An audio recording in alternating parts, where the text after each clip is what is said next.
down your faith, no. Keep your head up, keep on fighting.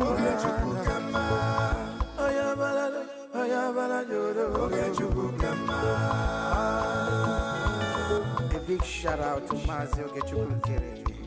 I salute you, my PM, Mazi Simoniba. Life is sweet when you're patient. The greatest shout out goes to the media team, great talents. They won.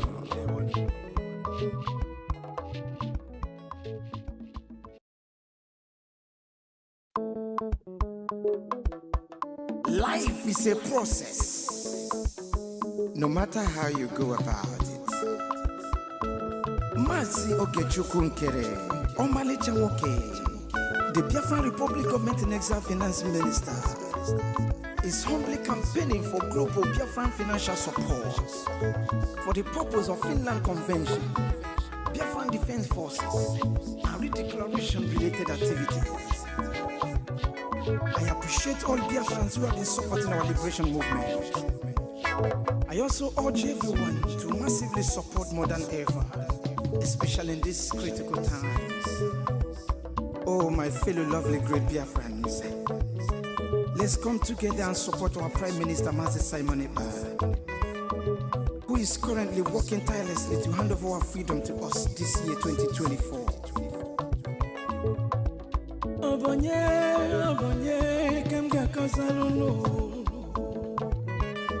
Freedom is coming, yeah. Yo.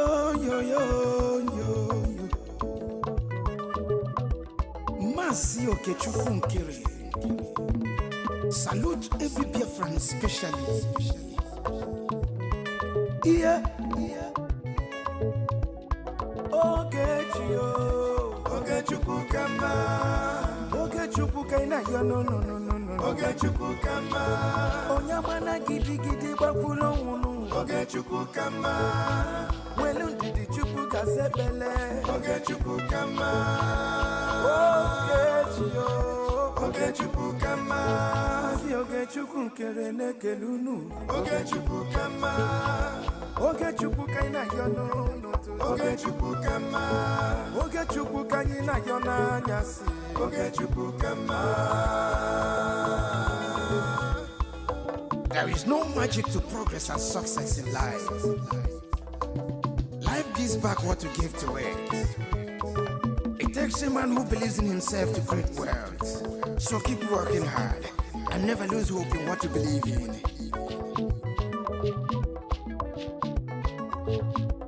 Ayakata.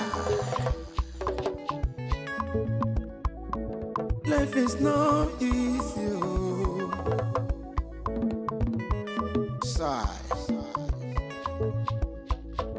Make you take and judge. I want to use this special opportunity to recognize great Dim Odumegwu. I can't also forget General Philip Effiong. Okama Daloso. Come Chetakwa men underground. Umoma Kubigwe. Anyina Fuakolunu. Airborne. De facto government in homeland. A special recognition to every Biafran who have been supporting from day one. May Elohim continue to flourish you in your different endeavors. He says,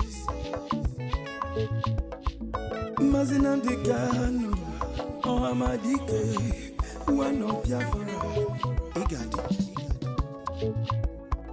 The Prime Minister, Obatobie, Ogechukwu Simukelekiyo, Wokoma, Ogechukwu kama, Ogechukwu kaina yo no. Ogechukwu kama, Onyamana gidi bakulo wunu. Ogechukwu kama, Welu ndidi chukwu kasebele. Ogechukwu kama, Ogechukwu kama, Mama biko yo bolisa. Ogechukwu kama. Chukwu kaina yono Oge Chukwu kama Oge Chukwu kaina yona nyasi Oge Chukwu kama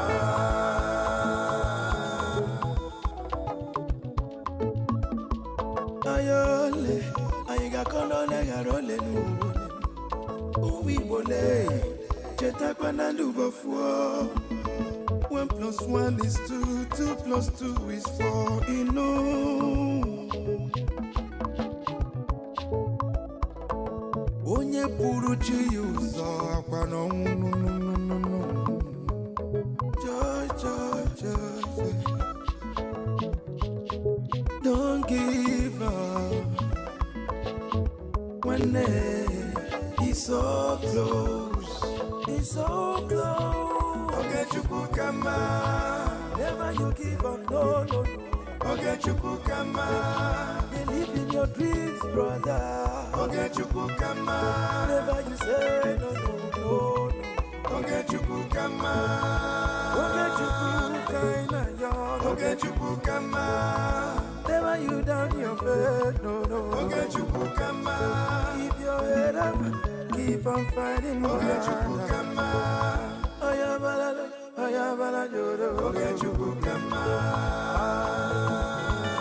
a big shout out to Mazi Ogechukwu Nkere. I salute you, my peer, Mazi Simoniba.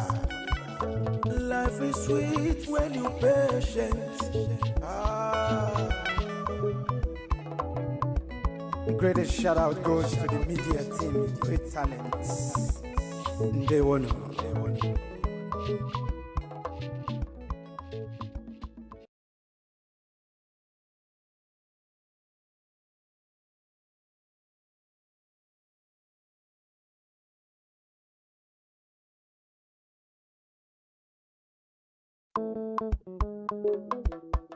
Life is a process, no matter how you go about it. Mazi Ogechukwu Nkere, Omale Chanwoke, the Biafra Republic of Exile Finance Minister, is humbly campaigning for global Biafran financial support for the purpose of Finland Convention, Biafran Defense Forces, and redeclaration-related activities. I appreciate all Biafrans who have been supporting our liberation movement. I also urge everyone to massively support more than ever, especially in these critical times. Oh, my fellow lovely great Biafrans, let's come together and support our Prime Minister Mazi Simon Ekpa, who is currently working tirelessly to hand over our freedom to us this year 2024.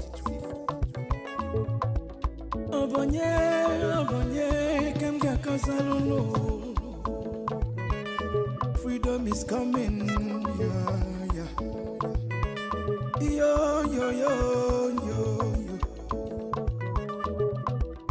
Mazi Ogechukwu Nkere. Salute every Biafran especially. Yeah. Ogechukwu kama Ogechukwu kaina yono Ogechukwu kama Onyamana gidi bakulo wunu Ogechukwu kama Welu ndidi chukwu kasebele Ogechukwu kama Ogechukwu kama Mazi Ogechukwu Nkere nekelunu Ogechukwu kama Ogechukwu kaina yono Ogechukwu kama Ogechukwu kaina yona nyasi Ogechukwu kama. There is no magic to progress and success in life. Life gives back what you give to it. It takes a man who believes in himself to create wealth. So keep working hard and never lose hope in what you believe in.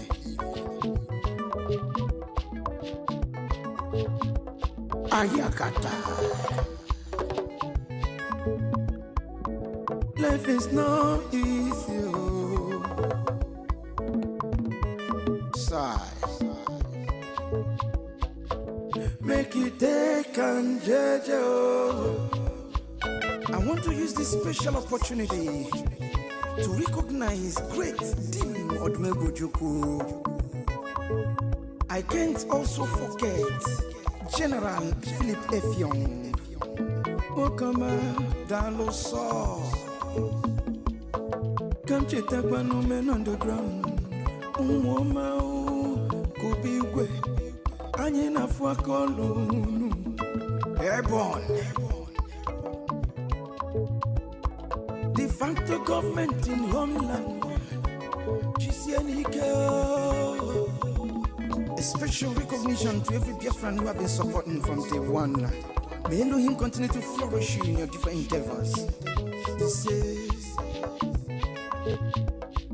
Mazinam de Gano, Ohamadike, one of Biafra.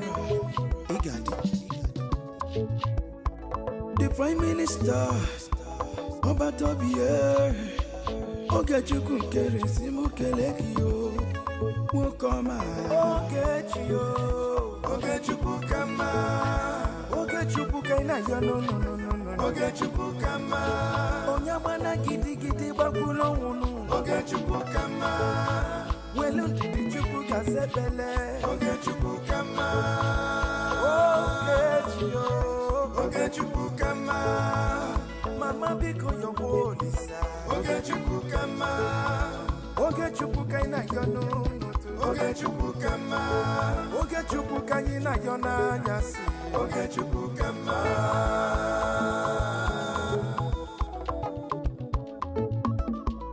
Ayole Ayiga kolole garole nu Uwi bole Chetakwa na lubofuo 1 + 1 is 2, 2 + 2 is 4,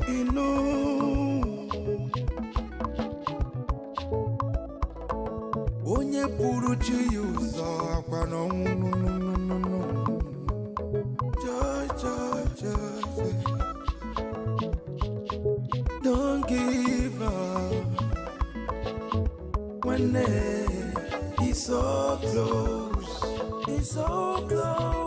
Ogechuku kama, never you give up, no. Ogechuku kama, believe in your dreams, brother. Ogechuku kama, never you say no. Ogechuku kama, Ogechuku kaina yon. Ogechuku kama, never you down your faith, no. Ogechuku kama, keep your head up, keep on fighting. Ogechuku kama.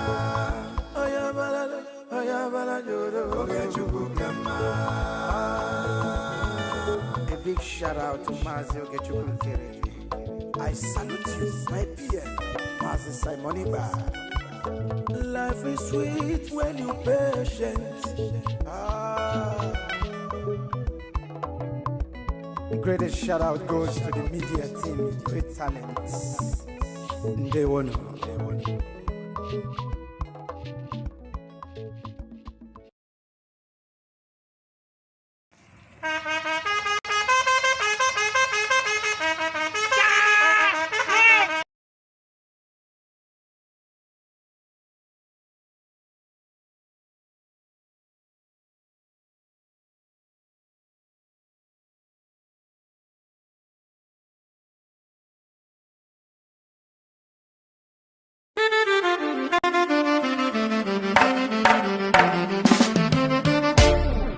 I did not jump in. I did not jump in. Yes, I did not jump in. They came to my house just to kill me, Did not jump in. And the Igbo man did not jump in.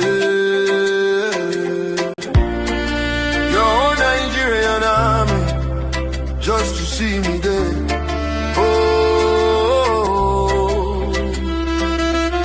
Your own cause said a defendant did not jump bail. Defendant did not jump bail. I need my witnesses in court to testify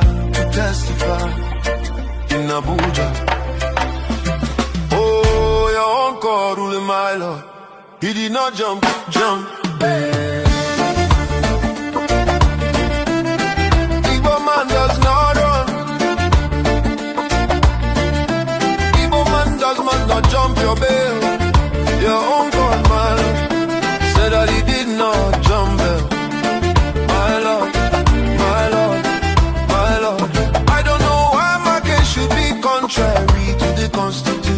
Nigeria, Constitution of United Nations. Extra rendition from Kenya. Oh. Your uncle, my Lord, I am dead already, yes, dead already. The only thing that can bring me back is Biafra. This life is meaningless without freedom, real freedom. Biafra, African man, freedom, evil nation. Biafra. Oh, rise up like the rising sun, Nigeria, Nigeria, divide peacefully. Referendum, Let them go. referendum. Now is African man, freedom. Oh, Nigeria, uncle ruling, my Lord, my Lord. Your uncle, my Lord, I did not jump bail. Igbo man does not run, real man no jump bail. Why thou prosecute me, my Lord? Why persecute an innocent man, my Lord? There is God, oh yes, there is a God. The whole world is watching. I did not jump bail. Yes, I did not jump bail.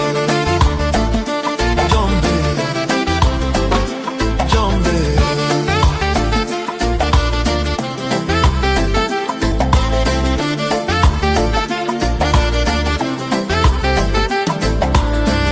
They came to my house to kill me, to kill like Lagos.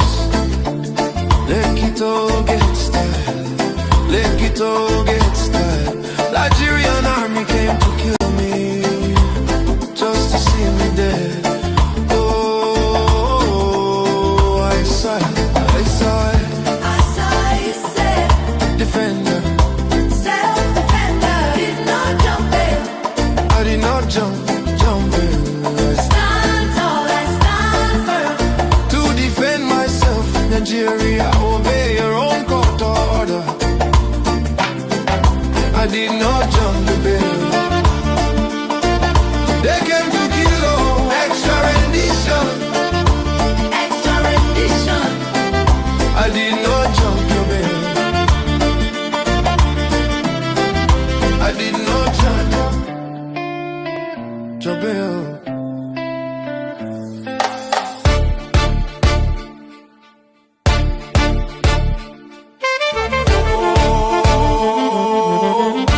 Yes, there is God. The whole world is watching.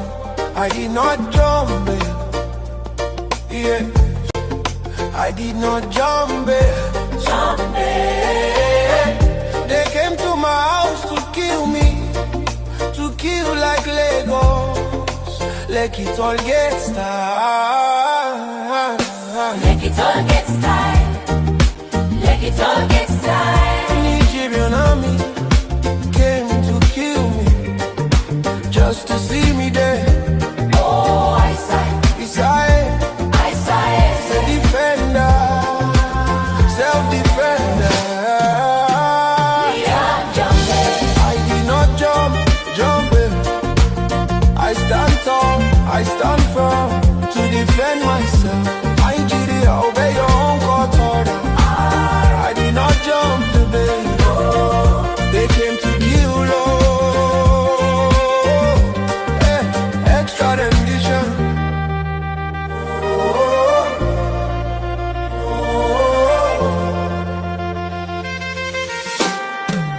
Extra rendition.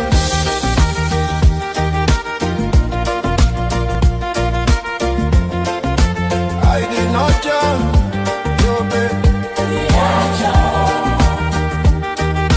Mommy, you did not jump bell. You did not.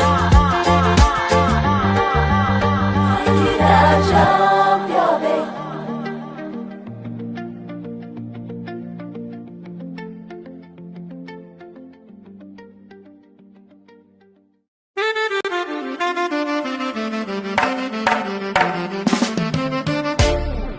I did not jump it. I did not jump it. Yes, I did not jump it.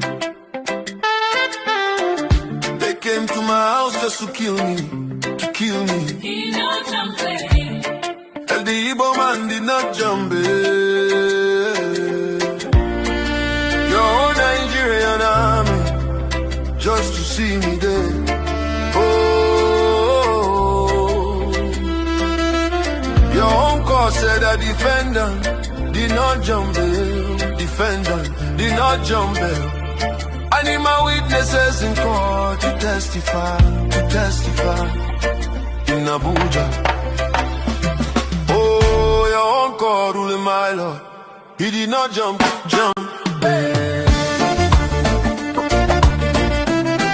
Igbo man does not run. Igbo man does not jump your bail. Your uncle man said that he did not jump bail. My lord, I don't know why my case should be contrary to the Constitution of Nigeria, Constitution of United Nations. Extradition from Kenya. Your uncle, my lord, I am dead already, yes, dead already. The only thing that can bring me back is Biafra. This life is meaningless without freedom, real freedom. Biafra, African man, freedom, Igbo nation. Biafra. Oh, rise up like the rising sun, Nigeria, divide peacefully. Referendum, Let them go. referendum. Now is African man, freedom. Oh, Nigeria, uncle ruling my lord, your uncle, my lord, I did not jump bail. Igbo man does not run, real man no jump bail. Why thou prosecute me, my lord? Why persecute an innocent man, my lord? There is God, oh yes, there is a God. The whole world is watching. I did not jump bail. Yes, I did not jump bail. Jump bail. Jump bail.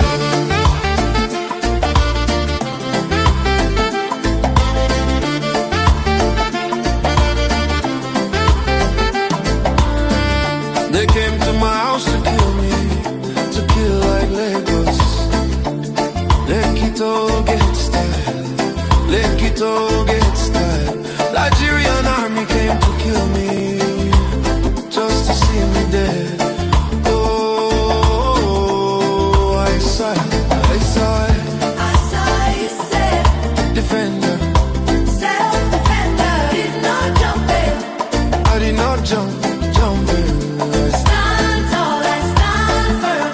To defend myself, Nigeria, obey your own court order. I did not jump the bill. They came to kill, oh, extra rendition. Extra rendition. I did not jump your bill. I did not jump your bill.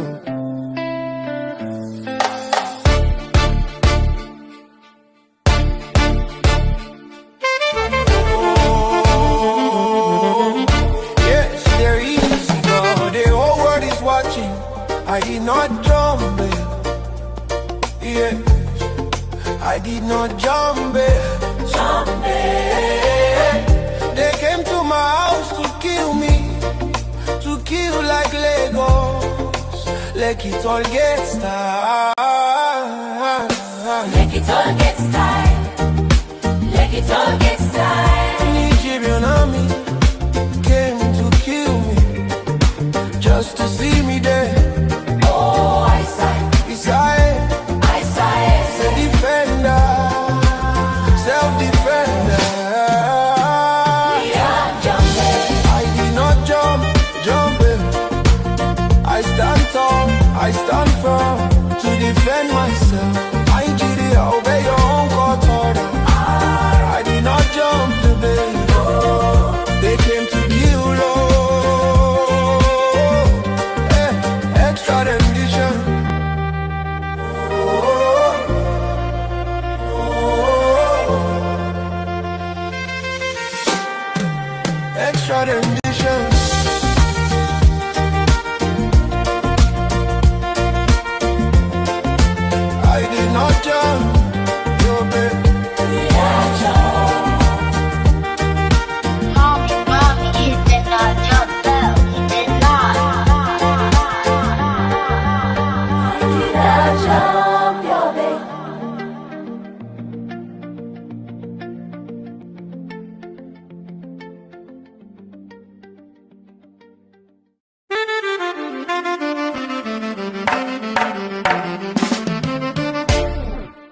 did not jump bail.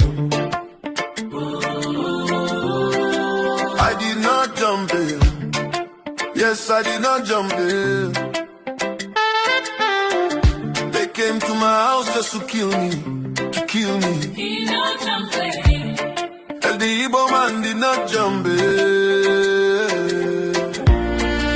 Your own Nigerian army just to see me there.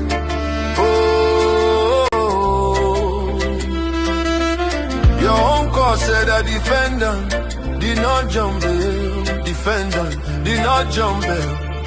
I need my witnesses in court to testify in Abuja. Oh, your own court ruling my law. He did not jump bail. Igbo man does not run. Not jump your bail. Your own God, my Lord, said that he did not jump bail. My Lord, my Lord, my Lord. I don't know why my case should be contrary to the Constitution of Nigeria, Constitution of the United Nations. Extradition from Kenya. Your own God, my Lord, I am dead already, yes, dead already. The only thing that can bring me back is Biafra. This life is meaningless without freedom, real freedom. Biafra, African man, freedom, Igbo nation. Biafra. Oh, rise up like the rising sun, Nigeria, Nigeria, divide peacefully. Referendum, Let them go. referendum. Now is African man, freedom, oh, Nigeria, your own call ruling, my Lord, your own call, my Lord, I did not jump bail. Igbo man does not run, real man no jump bail. Why thou prosecute me, my Lord, why persecute an innocent man, my Lord? There is God, oh yes, there is God. The whole world is watching. I did not jump bail. Yes, I did not jump bail. Jump bail. Jump bail.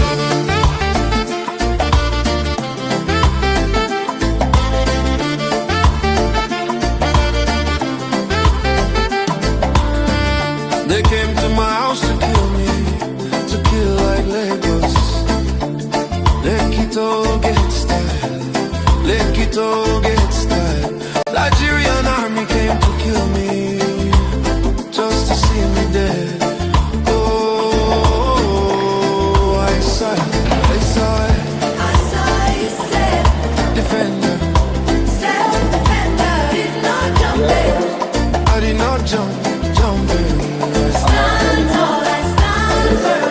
To defend myself, Nigeria, obey your own. All right, the hour is here, and we all know the reason why we are here today. We are here for our freedom because it's our right. And today is our first congressional briefing, and we have our special guest here. We Biafrans are familiar with who he is. He's someone who advocates for freedom, human rights, and also religious rights. We have our special guest, Marco Ruby. And Marco Ruby is Senior Fellow, American Enterprise Institute. Thank you, Marco.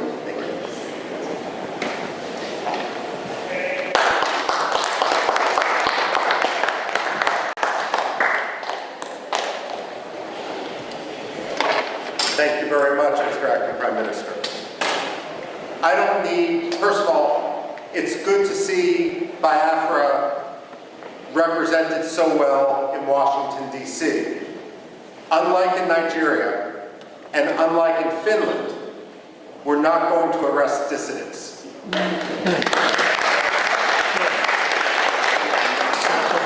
I'm a historian by training, and especially with this audience, we don't need to tell you that Biafra may have redeclared its independence, but it is a long history.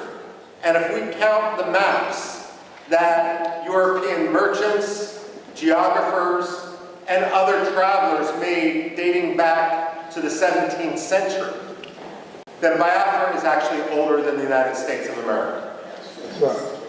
We're not talking about a so-called secession. We're talking about decolonization. And when we look at Africa today, we must recognize that the problem of colonialism is no longer based in London and in Paris. It's based in places like Abuja and Lagos. The fact of the matter is, and for that matter, Yaoundé as well, the fact of the matter is that we are witnessing a second wave of decolonization in Africa right now. Biafra, Amazonia, Somaliland are at the front line of a struggle for freedom. Religious freedom, as well as simply personal, economic freedom, political freedom. The fact of the matter is, though, when we talk about that front line of colonialism, Biafra, Amazonia, Somaliland, we're also talking about a response to genocide. The fact of the matter is, when we look at the modern history of Biafra, and we see some of the key figures represented on this podium, and it's so appropriate that we're sitting here in a room dedicated to Veterans Affairs, to honor the veterans of the Biafra struggle. The fact of the matter is that they did not start the struggle for Biafran rights. Nigeria did. Nigeria has agency. They have decision-making. No one forced Nigeria to undertake the pogroms of 1966. That was a decision that was made in Lagos. And what we have seen, the struggle for freedom in Biafra, is a natural response to the repression, which is now more than 60 years old inside Nigeria, especially with regard to Biafra. Now, we can talk about genocide, and unfortunately, what has occurred in Biafra in the late 1960s and so forth, isn't the only case of genocide that the 20th century has seen. But what makes the history and the recognition of the Biafran genocide so important is this. When the Jews suffered the Holocaust, Germany afterwards acknowledged the Holocaust. The ideology that led to Nazism became stigmatized. Yes, there are still Nazis today, but it is an ideology which is outside the realm of acceptable belief. The problem with genocide denial isn't simply a denial of fact, a denial of history. But when you don't acknowledge the genocide, then what you're actually doing is throwing a life raft to the ideology upon which that genocide occurred. So when you have someone like the late Muhammadu Buhari, whose hands were covered in blood from the events of the Biafra genocide, rise to the presidency of Nigeria without anyone acknowledging his role, that simply perpetrates and legitimizes that genocide. Now, when it comes to genocide denial, I also have this to say.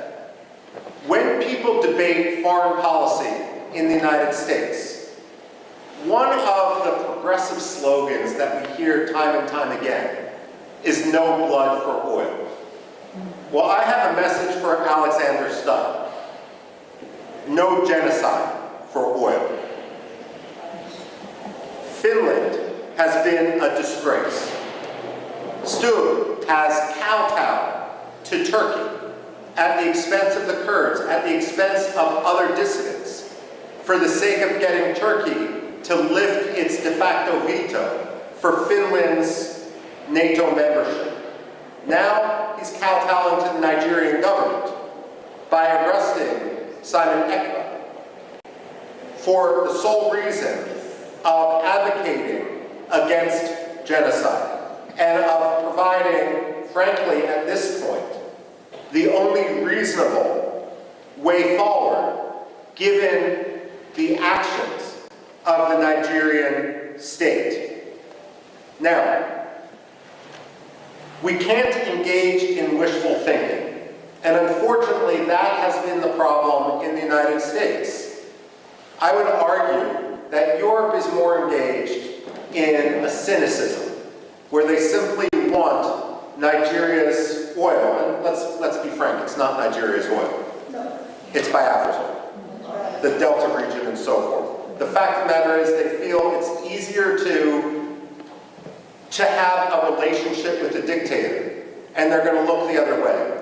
Never let the Europeans pretend that they stand as a representative of human rights when they act in such a cynical, racist, and way that is so contrary to life, liberty, justice, freedom, political rights.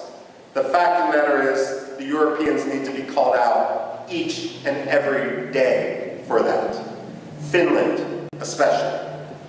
Now, I would go so far as saying Finland doesn't deserve the plaudits that so many people, Amnesty International, Human Rights Watch, tend to ascribe to Scandinavian powers.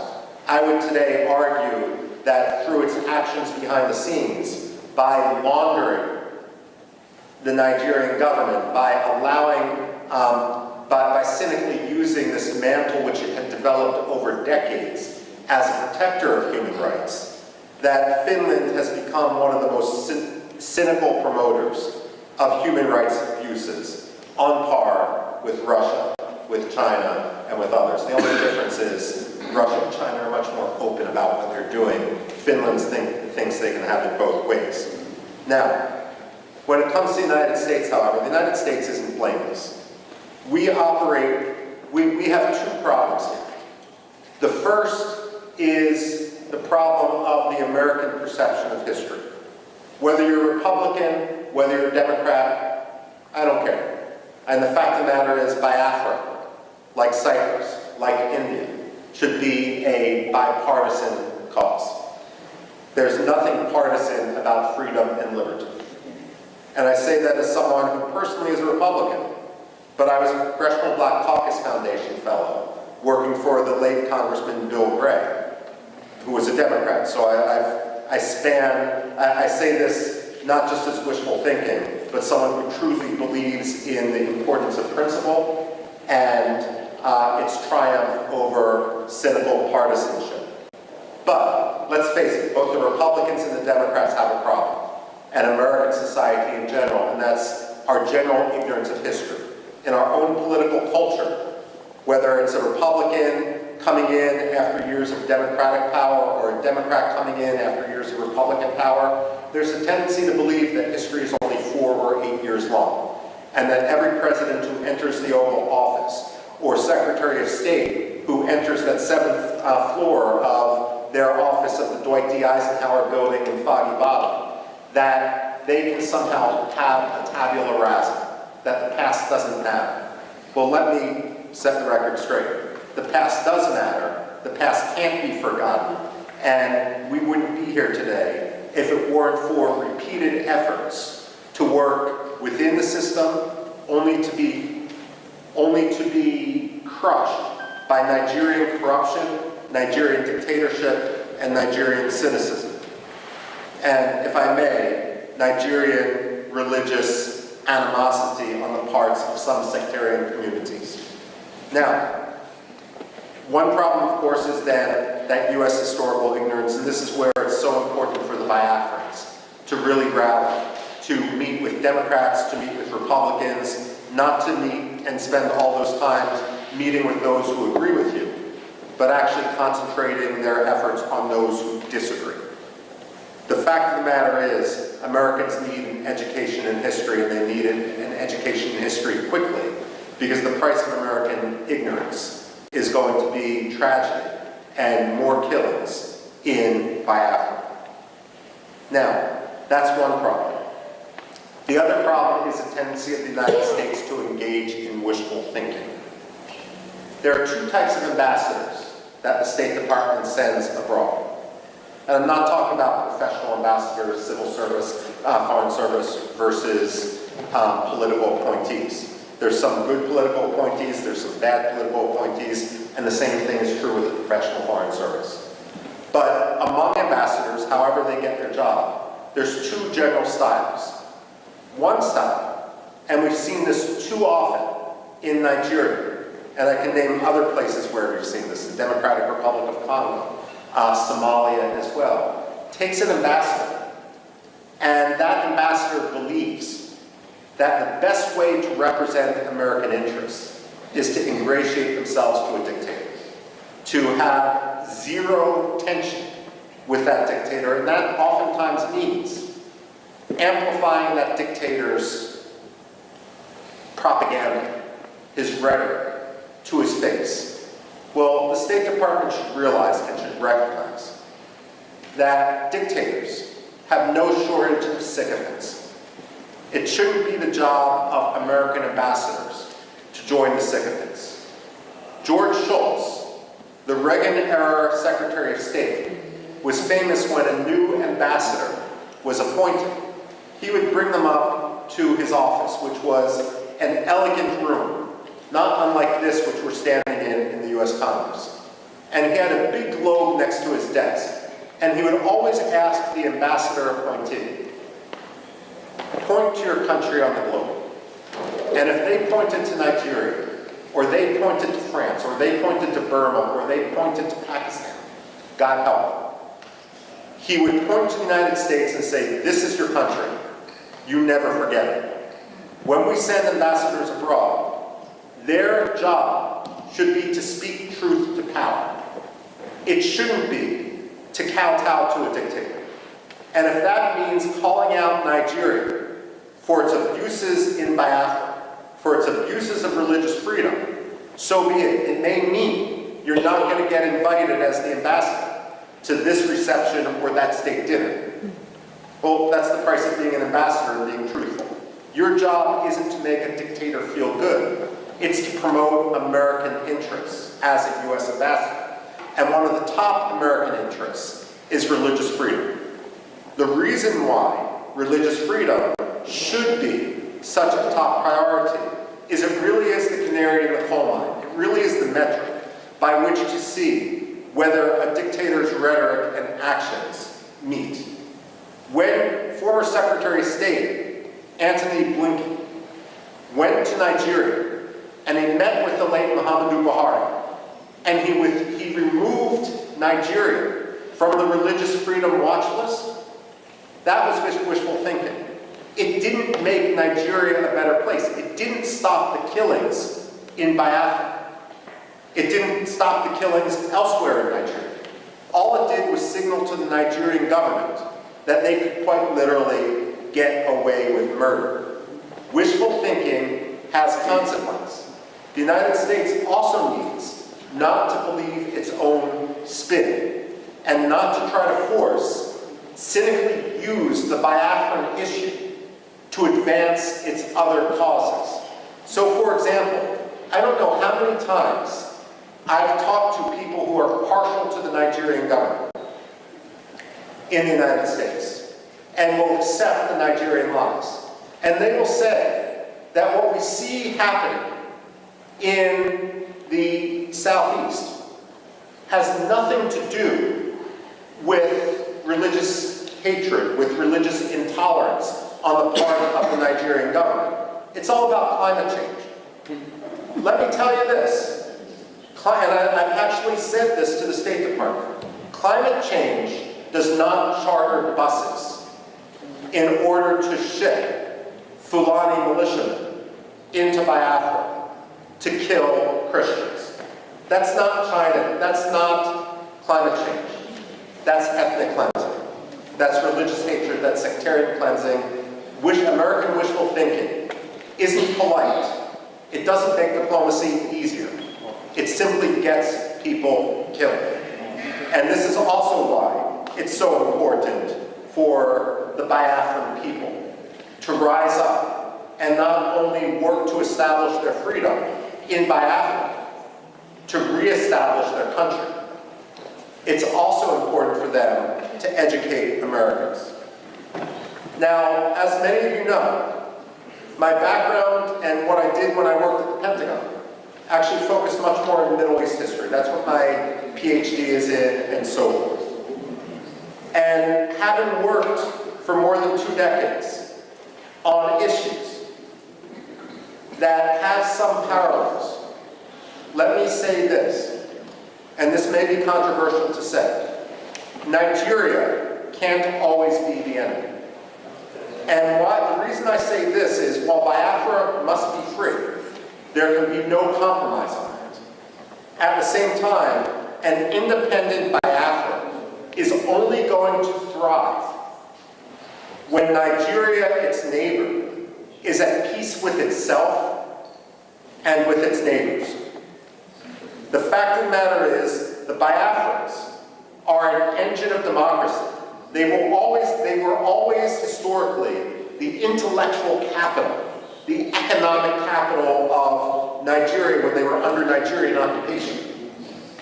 But at the same time, they have a role not only to win freedom for Biafrans, but that freedom is only going to be confirmed when Nigerians also win their freedom, when corruption no longer governs Nigeria, and when the Nigerian military and Nigerian politicians don't cynically use religion in order to advance their own Swiss bank accounts.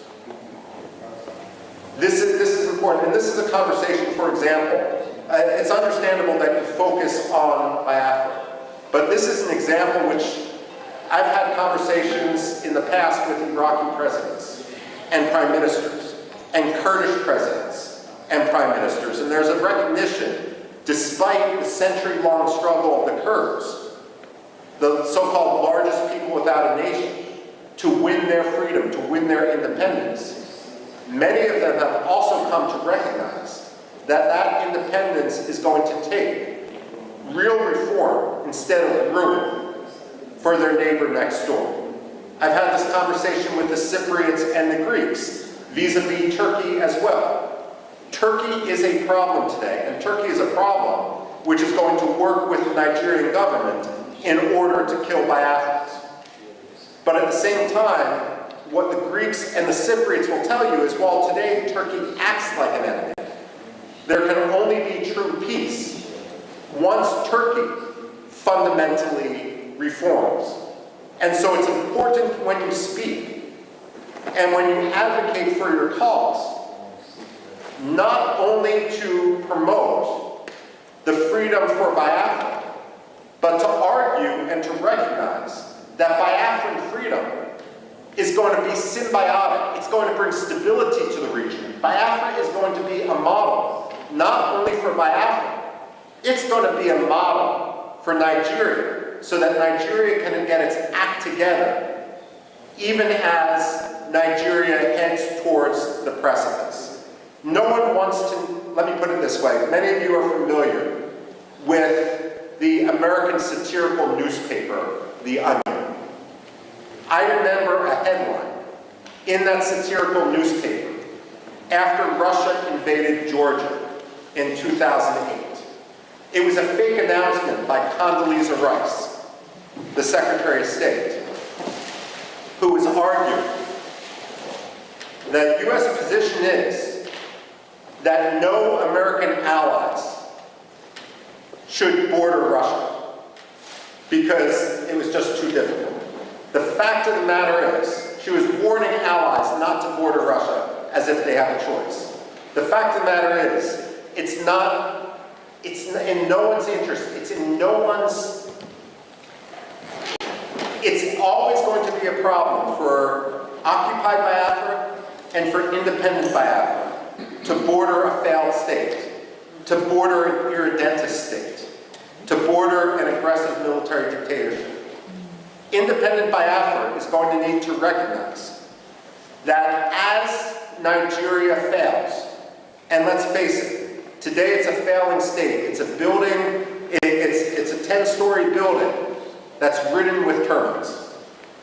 The fact of the matter is that every military leader inside Nigeria is going to try to distract their own Nigerian public by trying to whip up a frenzy against Biafra. So on one hand, you need to be prepared for that. And you recognize this because this is your history. But on the other hand, if there can be fundamental reform in Nigeria, then ultimately you will thrive and be the most prosperous country in Africa. Now, the other point I need to make, and this is not for the people here, but some of the people abroad, is that when you talk to Americans, especially non-Biafran Americans like myself, like congressmen and so forth, I am honored here to be with the acting Prime Minister. I hope someday to be with the non-acting Prime Minister, Simon Ekpa, as well, if he's ever sprung from his Finnish dungeon. But the fact of the matter is, as an American, as someone who obviously has no Nigerian heritage, it's not my job or my concern to decide who the leader of Biafra is. You ask any American like me, any white American, who cares about human rights, who cares about Biafran liberty, what I would say is, when Biafra becomes independent, all these disputes will fall by the wayside because you have monitored democratic elections. But if anyone starts to attack other Biafrans in the presence of European politicians, American politicians, United Nations diplomats, they are essentially creating treason against Biafra. Because what you're doing is giving evidence to your enemies that Biafra isn't serious. Now, let me give you one example. When I came to Washington and began working in foreign policy in 1999, one of the first people I met was a gentleman named Barham Saleh. He was the Washington representative of the Patriotic Union of Kurdistan. Now, the Kurds, I've referenced before, they're split between 4 different countries, so Biafra's a little bit luckier in this. At the same time, the Kurds in Iraq, in northern Iraq, are divided between 2 major political parties. One was Jalal Talabani's Patriotic Union of Kurdistan. The other was Masoud Barzani's Kurdistan Democratic Party. And between 1994 and 1997, these 2 Kurdish parties fought a civil war to suggest that anger among the Kurds wasn't high would be an understatement. They hated each other's guts. 2,000 people remain missing to this day from that civil war in northern Iraq between the Kurdish parties. And again today, that region is essentially divided. Barham Barham Saleh had a rule as the representative of one of the two Kurdish parties in Washington, D.C. His rule was, I will talk Kurdish politics to other Kurds, but I will never talk Kurdish politics when someone else is in the room. Because the only message that Washington needs to hear is Kurdistan must be free. The only message that Washington must hear today is that Biafra must be free. Decisions with regard to the leadership of Biafra are going to be made by Biafrans themselves. But the most important issue for everyone, whether they are legitimate or frankly whether they are illegitimate, is that Biafra must be free. Don't tweet against your political adversaries. Take the high road. Don't talk about your rivals to congressional staffers. And if your rivals talk about you, you may feel that it does you a disadvantage. Let me assure you, it does not.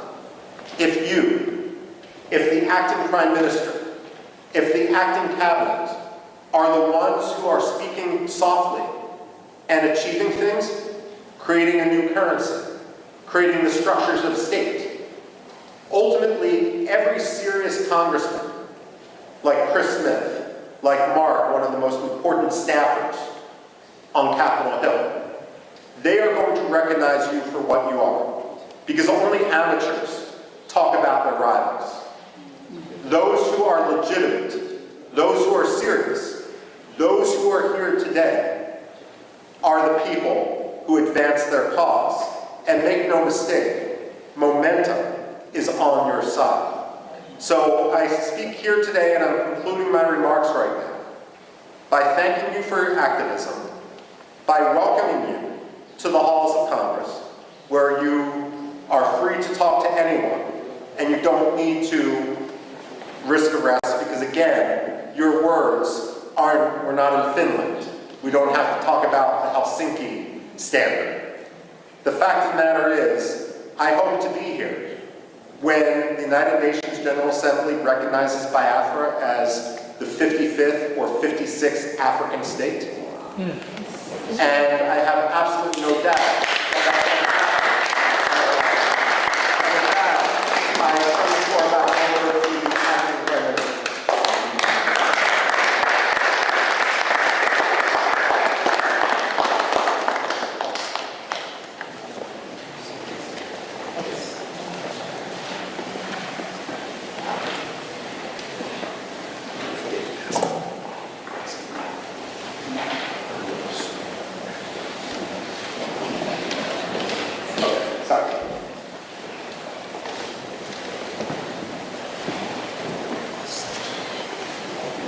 Please, can we give a hand of applause?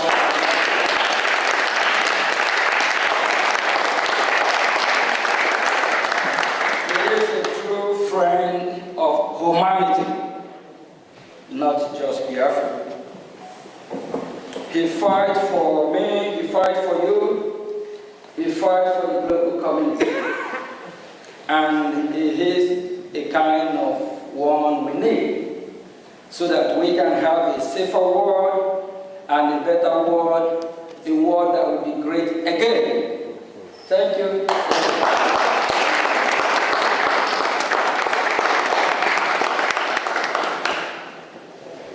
My name is Biafra Republic Government Acting Prime Minister.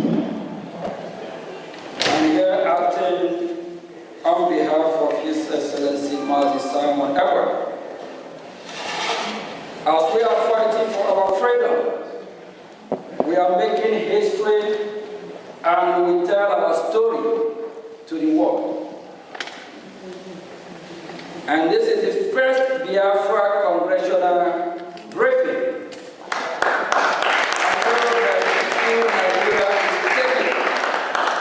If I tell you, you won't believe. Nigerian government, they protest to stop this hearing today. They protest. They have not started protesting. Thank you all for being here today. Thank you. It is an honor to speak today during this historical congressional briefing on Biafra, the first in modern times. I want to thank Michael Ruby, which we are just giving hand of applause now before, of the American Enterprise Institute for his unwavering support and friendship to the Biafran people. Today, I will provide a broad overview of Biafra issue for all those watching. Nigeria is oil-rich country. When we say Nigeria, it's Biafran oil. Marco just on his speech, he made it clear. It's Biafran oil. And a continent power in Africa. It is a multi-ethnic, multi-language, and multi-religious country with a population of about over 200 million people. There are three major ethnic groups: the Igbo, the Yoruba, and the Hausa Fulani, and 250 other smaller ethnic groups. The Hausa Fulani are predominantly Muslim and live in the northern Sahara of part of Nigeria. The Yoruba who live in the southwest are split almost even between Muslim and Christian.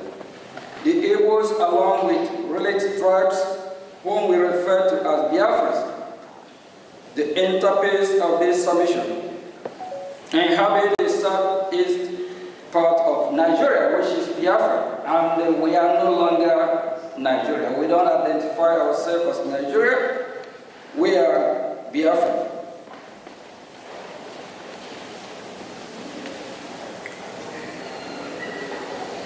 Part of Nigeria, which is combined population of over the Biafrans population and over 70 million. Biafrans are predominantly Christians and traditional worshippers, with constituencies also practicing Judaism. Their land is blessed with human and mineral resources, including vast hydrocarbon. Biafrans are very commercially inclined, industrious, and are given to scholarly and professionally pursuit in addition to their first nature of gifted martialized. They have an established grassroots democracy order known as the Omunna system, which is still practiced to this day, before the advent of colonization. They are very republican and egalitarian in nature and coexist peacefully with their neighbors, including northern Nigeria and Cameroon. Prior to their amalgamation with the rest of Nigeria in 1914, Biafra then, there was no single massacre of Biafras anywhere in pre-amalgamation in the so-called Nigeria. This is noteworthy. The first start of this program that was levied on Biafrans, particularly the Igbos, among them happened in 1948 in northern Nigeria, where Biafrans were, without any justification, massacred just for being Biafran or merely looking like one, pivoting on false narrative of the so-called Igbo coup, an Igbo plot to dominate Nigeria. Nigeria's military officers and the police and notable civilians, mostly from the north, planned and executed the Biafrans. Over 3 million Biafrans were murdered between 29th May 1966 and 12th January 1970. And had the Biafrans not resisted by unilaterally declaring its independence, the massacre would have been incalculable, and more horrendous. There is credible evidence that sectional Nigeria provoked the Nigerian Civil War as a cover-up to accomplish the genocide that they have begun against Biafra. Generally, and the Igbos in particular, as far back as 1948 in northern Nigeria, the difference this time was to take it to their homeland, where they had fled and taken refuge under the Hitler-declared Republic of Biafra, a nation born in dire necessity and desperation to survive a genocide. The following aspect from recent declassified U.S. Embassy diplomatic dispatch of the era on the program and the war that follows is instructive, and it states that the North was minded to use the war as a tool to resort its dominance of natural affairs.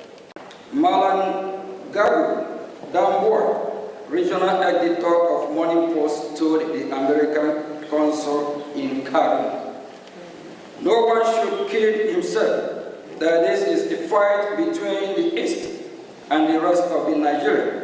It is a fight between the North and the Igbos." The scale of the carnage was such that had the Roman or International Criminal Court statutes been enacted, Nigeria's entire military leadership and its top civilians enablers would have been prosecuted for genocide and crime against humanity, for orchestrating the destruction of Biafrans in whole or in substantial part because of their ethnicity. And to make it worse, those that oversaw the genocide and their natural political successor continue to control Nigeria and thus ensure that no accountability was exacted for a crime of such shocking scale.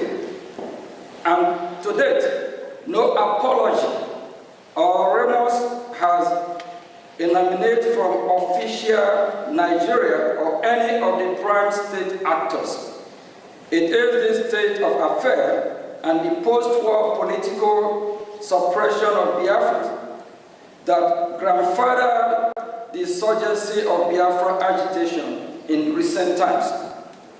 The modern-day Biafra independent movement surfaced in 1999 with the creation of movement of the actualization of sovereign state of Biafra, Mazur, in 1999 by Chief Owazurike, in 2012 by Mazi Nnamdi Kanu, a protege of Chief Owazurike, then created the Indigenous People of Biafra, IPOB, in 2012, which became the predominant Biafra independence organization.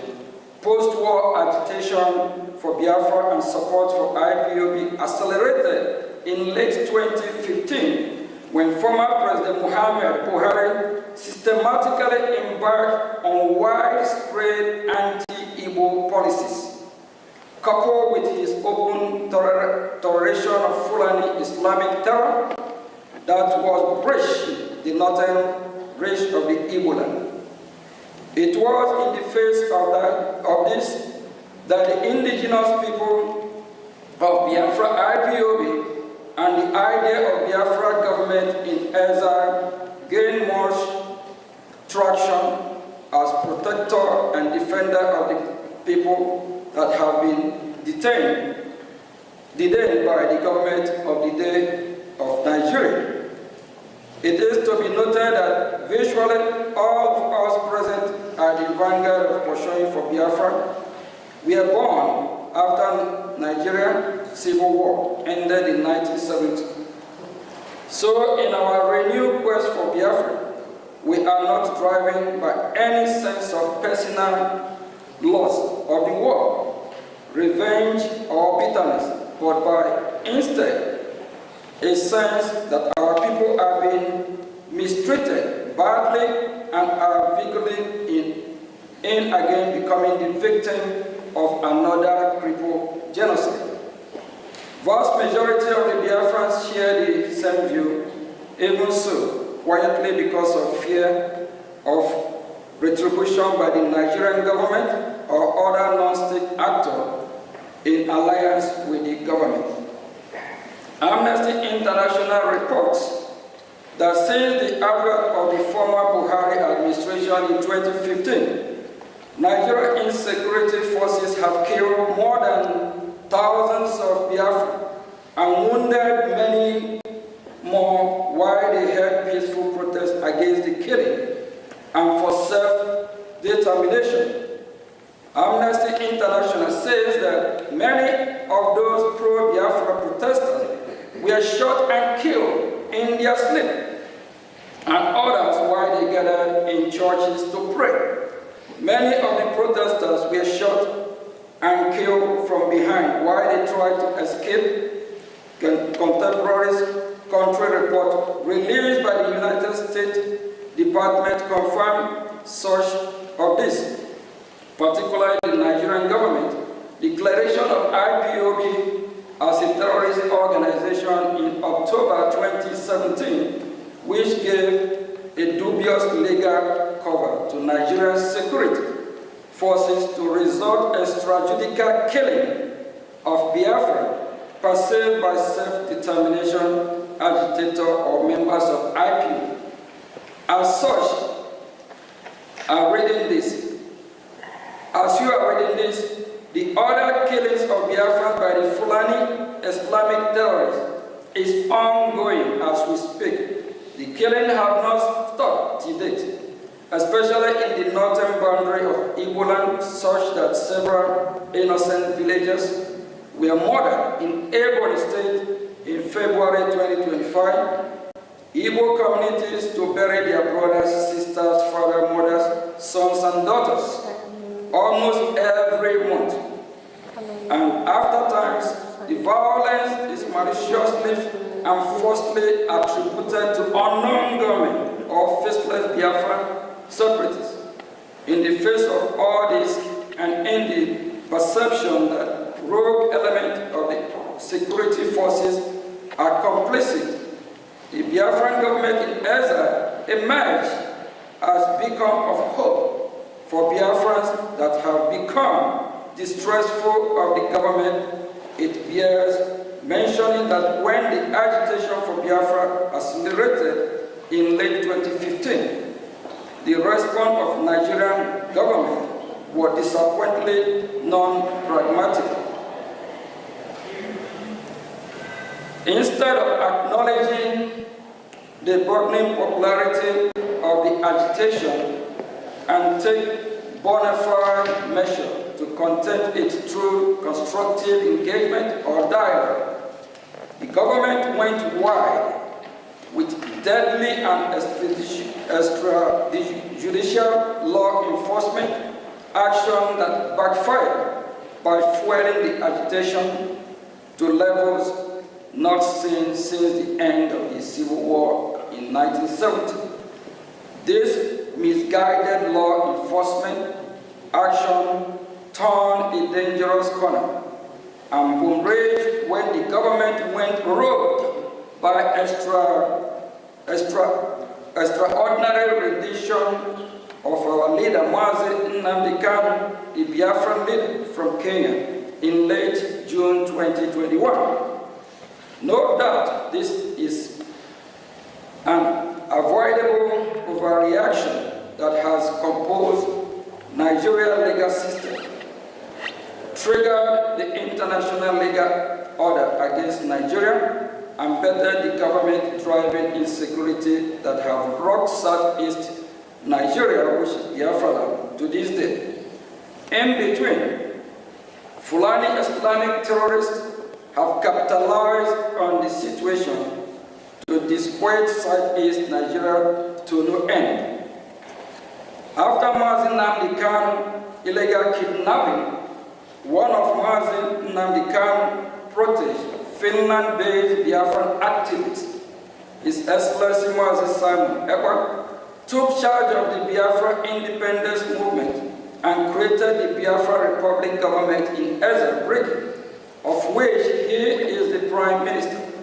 As the next illustration of the Biafra independent movement, the Brgie has galvanized the support of the Biafran population and has engaged in high-level dialogue in Washington, D.C. with U.S. government officials. Furthermore, Brgie organized a self-referendum in which more than 50 million Biafrans voted in favor of independence. Brgie held an independence convention in Lahti, Finland, which started November 29 to December 2, 2024, in which Brgie declared the independence of Biafra on December 2, 2024. December 2, 2024, Biafra was redeclared. The government of Nigeria, according to Mr. Ekpa, has orchestrated 5 assassination attempts against his life. After allegedly failing to assassinate Mr. Ekpa, the government of Nigeria successfully pressured the government of Finland to arrest Mr. Ekpa in November 2024 on political motivated charges. The government of Finland then issued an indictment against Mr. Ekpa, as well as subsequent conviction, which demonstrate the political nature of the persecution at the instigation of government of Nigeria.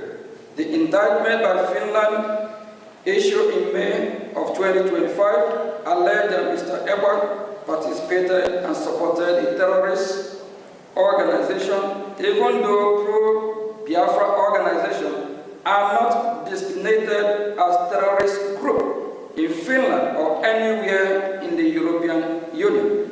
In fact, the only country in the world where pro-Biafra organization, the only country in the world where pro-Biafra organization was designated is in Nigeria.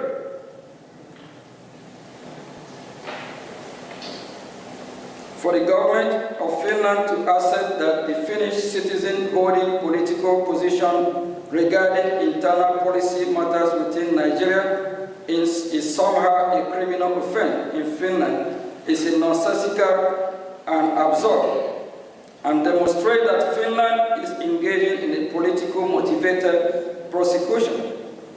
Nigeria conduct toward both Mazi Nnamdi Kanu and Simon Ekpa demonstrate transnational repression. At the moment, the issue of Biafra, the insecurity in southeast Nigeria, which is Biafra land, and all the unpleasant aftermath cannot be resolved, while the federal government of Nigeria persists in detention of Mazi Kanu, while Finland persists in detention of Mazi Simon Ekpa, and Biafrans continue to be marginalized. On this basis of foregoing, we must respectfully suggest the following to the U.S. government. 1. We urge the United States government to invoke the Global Magnitsky Human Rights Accountability Act, Summit 5 of Title S, 11 of 114-28328, to identify and impose travel and financial restrictions on all officials of the federal government of Nigeria and any Nigerian non-state actor implicated in the killing of Biafrans, Christians in their homeland in southeast Nigeria, which is Biafra land. We urge United States government, including through targeted sanction and or tariff, to pressure the government of Nigeria to release Mazi Nnamdi Kanu and allow him a safe passage out of Nigeria. 3. We urge the United States government to pressure the government of Finland regarding its political motivated trial and conviction against pro-Biafra active Simon Ekpa. 4. We urge the United States government to deny all bilateral assistance and visa to officials of the government of Nigeria if it continues to engage in transnational repression against pro-Biafra activists, and if Simon Ekpa and Mazi Nnamdi Kanu continue to be held in detention.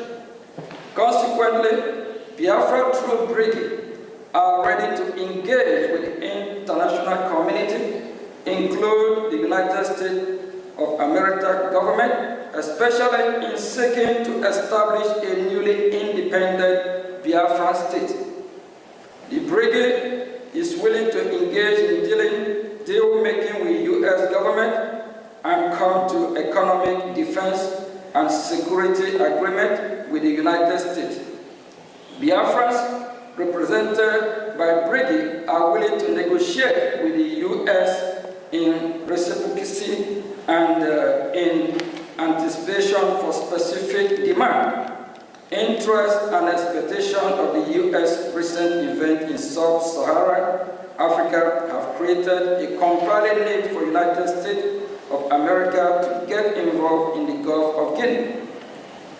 There is no better opportunity than that presented by the Biafra.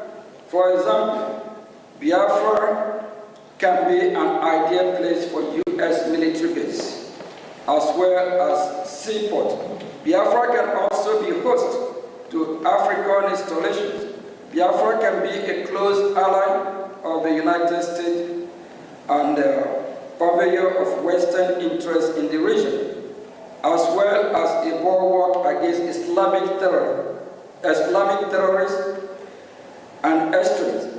This is important now more than ever, given the loss of key U.S. military bases in Sahel countries, as well as the Nigerian government's ever closer relations with United States adversaries, a United States designated Islamic terrorist organization. In addition, Nigeria's persecution of Christians continues to worsen and further adds to the case of independent homeland for Nigeria. Christian population, just as U.S. recognized of Somalia, present great benefit to U.S. strategic interest in East Africa. Similarly, Biafra can present opportunities along similar lines for the U.S. in West Africa. We hope today's historical briefing will provide the precedents for further diplomatic engagement. And before I say thank you, we believe that we have sent our message, and we are damn serious for our freedom. We'll continue fighting. Our freedom is our right. No one else can do it better for us than us. And we are sending message to the world, especially the United States of America. We appreciate the opportunity and the privilege they have given us to voice out so that they can do what is right. We believe they are listening. We believe very soon we'll be having more diplomatic engagement with the United States of America, the leader of the free world. Thank you.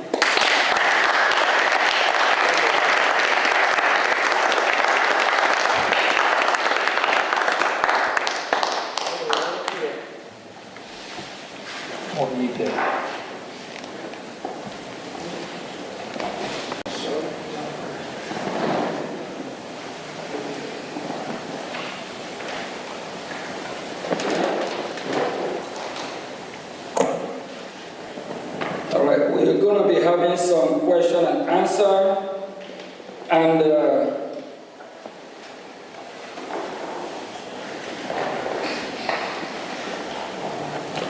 we have some witnesses that will be asking questions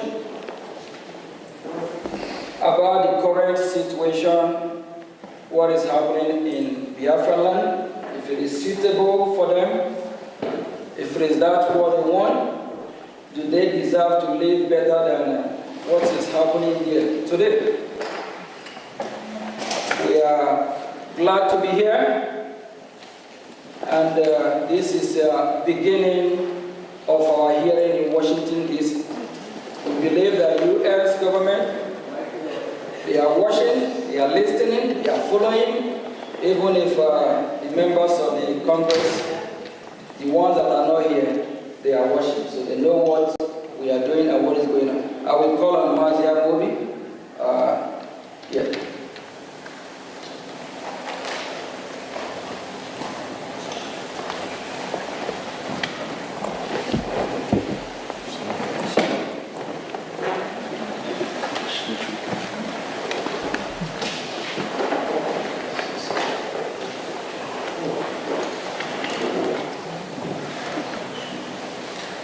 Greetings, everyone.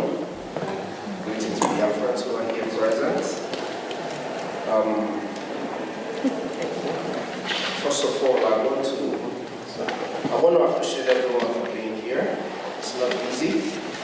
It is only a man who seeks for freedom that goes knocking on all doors. Because every locked door against each and every one of us is a locked door against millions of Biafrans. Especially millions of Biafrans, yourself, myself, who are witnesses, and over 50 million people who gave the Brgie government their vote for the self-referendum conducted in Finland. It conducted back home and ratified in Finland by over 517 Biafrans. So I appreciate each and every one of you who are here. And we thank the United States Congress for giving us this opportunity, for calling us to hear our voice at this time. It is of utmost importance that the Biafran people in general speak up now to stop the killing, to help the world, to help those who cannot speak for themselves, and the entirety of the people who live in the geographical location known as Nigeria, to regain their freedom. The freedom that we seek today is not just for the Biafran people, but for over 230 million people who exist in a place where they are all in a cave. Most of the people who exist there do not know themselves no more, cannot, for some reason, stand up and defend themselves. Of course, we know fear is part of terrorism. With me here are fellow Biafrans who are witnesses to the ongoing genocide in my land, Biafra. The ongoing genocide is a continuation of 1967 to 70, as we all have heard the acting Prime Minister of Brgie speak to us who are Biafrans and to the rest of the world who are listening. So I would like to ask my brothers and my sisters a few questions so that in their own words they can explain to the rest of the world, those who are watching, and to the congressmen and women who have given us this opportunity, who I'm sure would hear everything that we are saying here today, either today or tomorrow or in the nearest future. And whatever we say here will help them make decisions quick and act fast to save lives of Biafra, to save lives of women, children, and even unborn. Because in our case, we lose children in the mother's wombs due to Nigerian terrorism. Now, first of all, I would like to call on my sister, who is a witness, Love Akobondo. I would like to ask you, Love Akobondo, how would you describe the persecution and marginalization of Biafrans from your own personal observation and experience? What are the root causes of this genocide?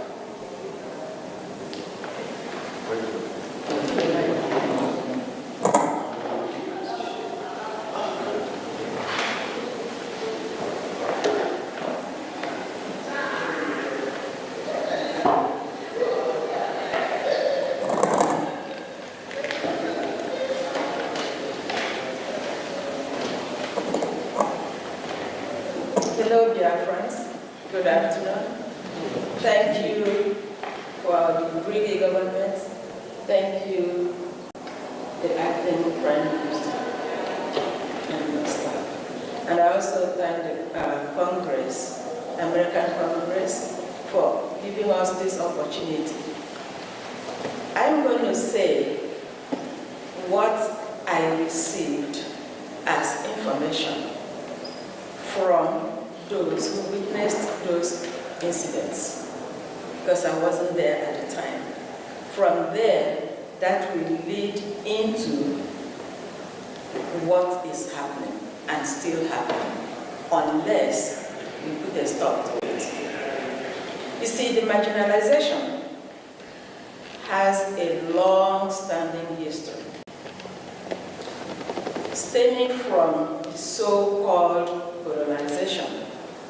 From the time those people showed up in the shores of Biafra, the Bight of Biafra, there hasn't been peace. Each time they bring up a situation that is not acceptable to our people, the Biafrans, we object it because we already had democracy before they showed up. We were living in organized society in every ramification before they showed up. So when they showed up and want to alter who we are, change us to benefit them, we said no. Instead of dialoguing with us, they come up with aggression. This has been going on through the Edumake warriors after the fall of our kingdom. Our people regrouped, defending themselves, defending their land, defending their culture, defending who they are as a people. They were met with killing, because that's the only thing to understand. They don't understand dialogue. From there, it moved to the time of taxation that was totally unacceptable, and our great-grandmothers came up to protest, simple protest. They did not kill anybody, they did not destroy anything, they were just protesting because one of the useless people, it is not today we begin to have a flavors in our society. A man called, and I'm going to call him by name, and I wish his generation will get to hear it so they can be ashamed of their grandfather. Chief Okuk from Oloko was the warrant chief who delivered that message of taxation. And after they had finished taxing our fathers, they came up with our mothers. And our mothers said no. What did they do? They turned out, killed some of them. To glorify their action, they termed it Aba Women Riot, which is a false thing. From there, when they discovered coal in Enugu, again, to their interest, poor working condition, our fathers protested for a better wages, a better working condition. What did they get? Bullets. They massacred the men. That was the coal mining massacre. It did not stop there. Each step of the way is aggression, no discussion. The good thing is, we are not the people you can just walk over. It's not going to happen. It's not yesterday, it's not today, it's not going to be all the tomorrows to come, because we are Biafrans, madam. No two ways about to take it or drop it. We're going to fight to the last man standing. Now, it did not stop there. It continues the same marginalization, the same wickedness in all form and shape. Fast forward to the so-called flag independence. What did we get? The 1966 pogrom. I have a sister-in-law who lost her father to 1966 pogrom. Move forward, 1967. the so-called genocidal war, which the world refused to acknowledge. The thing sweeping it under the carpet is going to make a difference. It's going to escalate, and it's escalating. We have no apologies to anybody. Biafra must be free. Okay?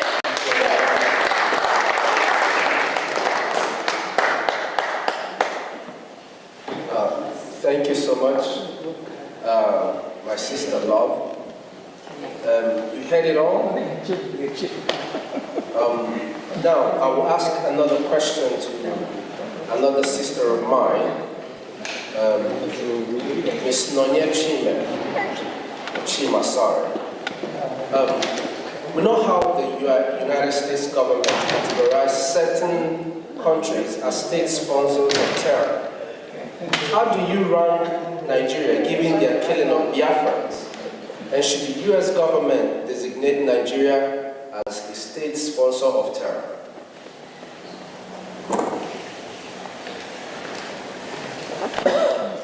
Thank you very much for that question. First of all, I just want to thank Honorables Jim Moran and Elias Terasulis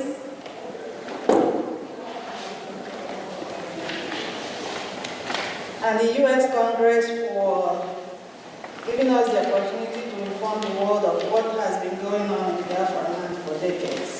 So for the question, these are some of the reasons why United States government should designate Nigeria as a terror organization. One, between 2015 to 2016, Amnesty International reported that Nigerian security forces killed over 1,500 IPOB protesters in cold blood. Remember, they didn't have any weapons. They were just exercising their rights as citizens. And in 2017, there was what they called Operation Python Dance, which targeted the Southeast residents who are Biafrans, with soldiers invading communities, shooting civilians, and committing extrajudicial killings, which led to about 28 young men and women in our leader, Mazi Nnamdi Kanu's house.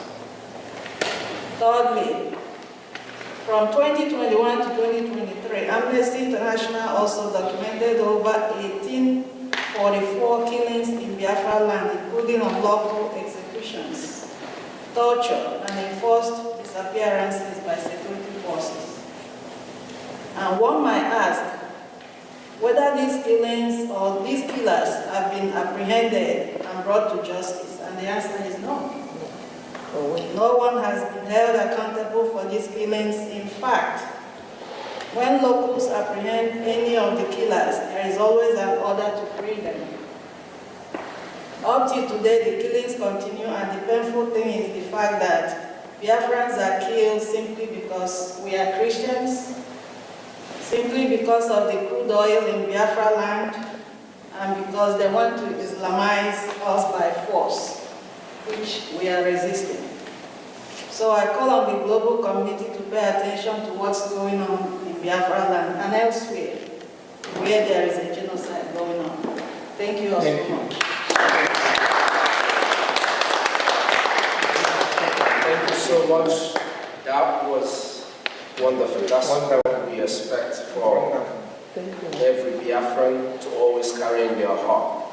The fact that our people are dying every day. Now, I want to ask my brother Emmanuel Ugo, how would you describe the hatred of Biafrans or Igbos within the Nigerian by the political establishment, which has traditionally been controlled by the Muslim North? Would you say this is an important part of why there is support for the Biafran independence movement? Thank you all. When we talk about Biafran hatred, the hatred of Biafrans in Nigeria by the political establishment, that goes deeper. Some of us came into this world and we keep with this hatred, and we keep asking ourselves, why? Why us? What have we done? Hearing after everything we have gone through. The hatred runs deep in the Nigerian establishment, in their blood, both the political establishment and people from other parts of the country. We see this hatred every day. We have this economic jihad that has been going on. Our businesses are being born in Lagos, in the north. We are not allowed to scale when it comes to political positions as in the presidency of the country. And now we are seeking for Biafra. We want to be on our own so that we can be able to live in peace without facing this hatred every day. The Fulani Caliphate are the ones controlling Nigeria, and with this economic jihad, they have continued to display this economic jihad on the Biafrans, day in, day out, in every aspect of life, and we are tired of it. And we say this is the reason why over 80 million Biafrans, over 50 million Biafrans voted for the Biafra self-referendum, because they themselves are tired of the hatred. Every one of us can see it, even the young ones. And that is why there is maximum support for Biafra, so that we can have our own independent state and live in accordance with our own values. So that's what I will say about that. Thank you.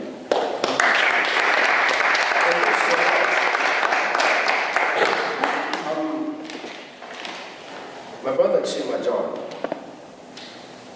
for those amongst you who lived during the first Biafra Civil War, it's called a civil war, but we know it's a genocidal war against the Biafran people, 1967 to 1970. Please, describe your experience. I know you might not know, but I know you have people who have told you stories. I see you're very much younger than 1967. So describe your experience and how you would compare the Biafran independence movement in the 1960s compared to now. And what do you wish the United States government to do regarding the issues of Biafra? Thank you very much. Thank you very much. And I want to thank the U.S. Congress for the opportunity that we have today to be at the Capitol for this hearing regarding Biafra. Some of us were not born in the war, but we have heard, we have read about all the atrocities that happened against Biafrans and against the Igbos during the war. But we saw that Biafra land was completely destroyed by the Nigerian state in collusion with its Western allies and the Soviets. They destroyed schools, they destroyed the infrastructure. And while we're growing up, every part of Nigeria was designated as educational industry. And these are places where there were no bombs, where there was no destruction. But in Biafra land, in Igbo land in particular, Igbos were never designated as educational industry. And we know what happened during the Civil War. One of the things that happened was the total blockade of Biafra land, and which led to the death of over 3 million people and the starvation of over 1 million children. I'm sure that the world saw some of those pictures, gory pictures of partial children because of the starvation.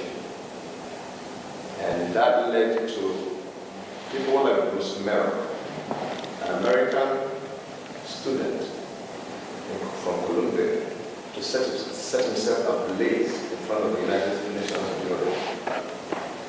People like Steve Jobs, the founder of Apple, saw what happened in Biafra and swore not to step his foot inside the church and say, how can the world open their eyes and saw this happen to humans or so-called fellow Christians and never did anything because of oil and hatred and theft, to put it literally. We saw all that. The Nigerian state, as part of the plot to put Biafrans down, and the Igbos in particular, they made sure that after the war, that every Igbo person or Biafran received only 20 pounds to start life from the beginning. And the Igbos and the Biafrans were the richest in that country at that time. It was designed, according to one of Nigeria's recent presidents, that it was designed to make Biafrans poor for over 200 years and become subservient to other ethnic groups. At the end of the day, today, Biafrans are not only successful, but they have reason to say that the only thing that will make us safe to actualize our economic and political potential and destiny is the creation of an independent state of Biafra, or the restoration of it, so that we can live in peace with our neighbors, so that we can be allies of the West and to our global community, so that we can harness our potential, our intellectual resources, our natural resources. We can harness it to the benefit of not only our own people, but to the world at large. That is what Biafrans seek. And we want the United States as the leaders of the free world to stand up and begin to do what is right by the Biafran people. Begin to do what is right. Because that's something that they're looking for. That's something that they take, that Nigeria gives them. Those oil and gas comes from Biafra land. We can negotiate. We can reach a deal with any country, America in particular, so that we can have our independence, a place we can feel safe, and to live in freedom. Thank you very much.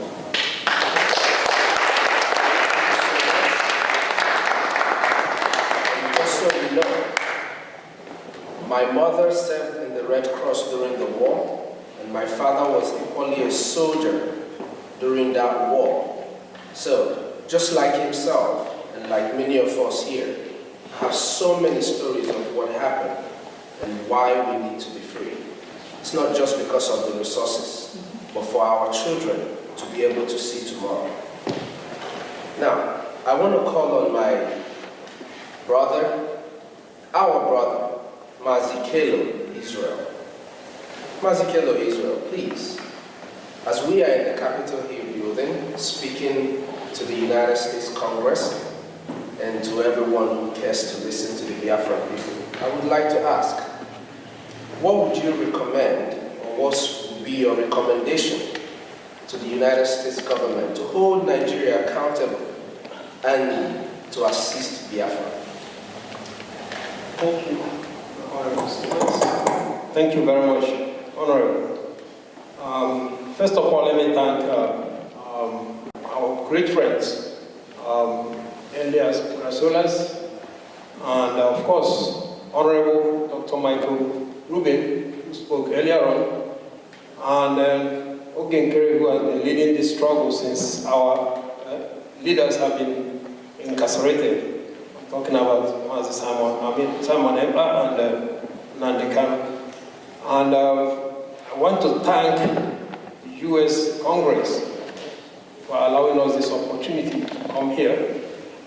Again, they are demonstrating that they are the leader of the free world, as against other nations where they don't want to talk about this. As our Honorable Michael Rubin has said, here you are free to talk and nobody will arrest you. And so we are here requesting that U.S. government to come and stop the killings that is going on in Nigeria. We are talking about the genocide that happened 1966 to 1970. Right now, that happened mainly in the southeast. Right now, the entire Nigerian state is a killing zone. It rivals what happened during the Civil War. And so we are pleading with the US Congress to come to quickly, not to delay, by doing these following things: to officially recognize Biafra genocide of 1966 to 1970, which has continued up to today. As our Honorable Minister said, Michael Rubin said, because those who committed the genocide have not been charged, instead they seem to have been congratulated by lifting them to be the presidents of that place. This has empowered them to continue with the genocide. So we are pleading with the US government to live up to their moral standards as the free world leader, to come immediately to this aid of Biafrans. We are also pleading with the US government to condemn immediately, because that will save life, condemn immediately the abuses that is going on there, which is quite obvious. It's not hidden. You have terrorists that are being recognized, giving a peace deal, while those that are speaking the truth to save the country from the killings that is going on are being incarcerated, like Mazen and Kano and Simon Eber. Just yesterday, they agreed on a plea deal with terrorists, a peace deal. And they are walking free. We are asking the US government to invoke the Global Magnitsky Act, identify all those criminals. The Canadian government have declared the political organizations in Nigeria as terrorist organizations. We are asking the US government to go further, identify the individuals themselves, and invoke them and put heavy sanctions on them. That is what we are asking, to further what the Canadian government has already done. We are asking the US government to demand, with immediate effect, to the release of Nnamdi Kanu, a man that has been even acquitted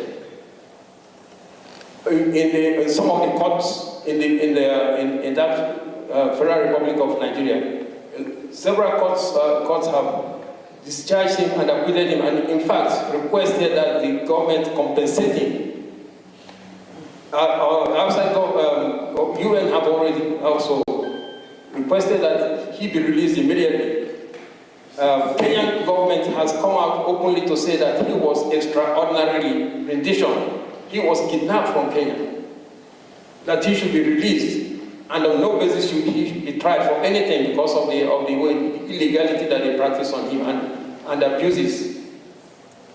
Yet, Nnamdi Kanu is still in prison. Even recently, he asked for him to be allowed to visit the hospital, to go for a hospital treatment, and they rejected it. They rejected that he would not go to the hospital. So we are asking the US Congress to act immediately. We need urgent help. We also ask US Congress to pressure Finland to release Simon Eber. He was doing nothing other than he was worried seeing the decimation of his people. Okay? But that's the only thing we are asking, to pressure Finland government to release Simon Eber. Finally, we ask the US Congress to recognize the referendum that was conducted, 50 million Biafrans voted. If that is not acceptable, then how to help us organize a UN acceptable referendum for Biafrans, and to show that demonstrate that Biafrans are really in need to be freed. And the freedom we're asking for Biafrans is not only for Biafrans, because it will also free the ordinary people of that country called Nigeria from all the killings that are going on, which is only going to escalate as the 2027 elections continues. These are what we are requesting. Thank you very much.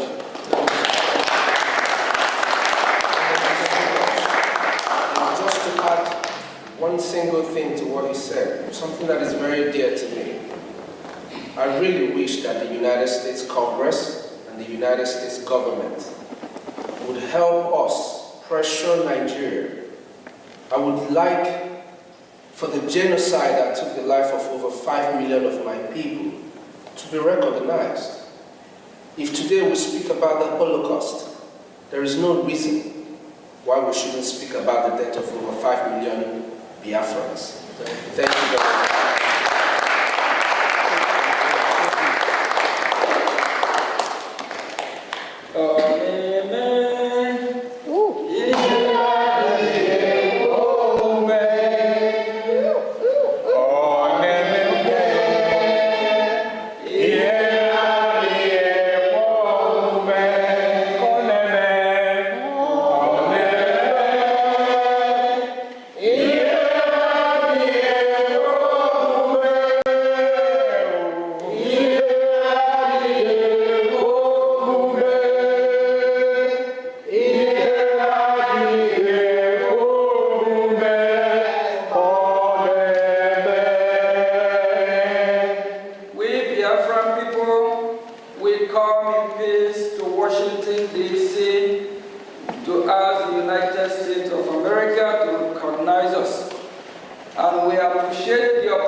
This place is being used by Congress, whereas one or two of Congress that is here is the United States of American Congress. And they are watching, they are following this event.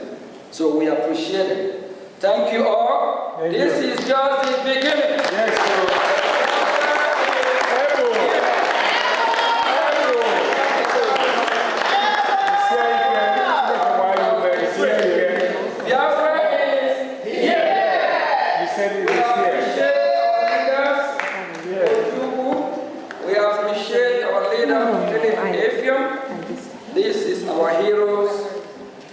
Set the pace, and we appreciate everything they have done. Please, if you can help bring that.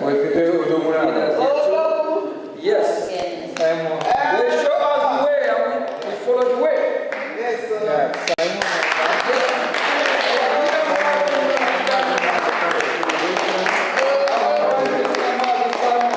Must be free. Biafra is here. This is just the beginning.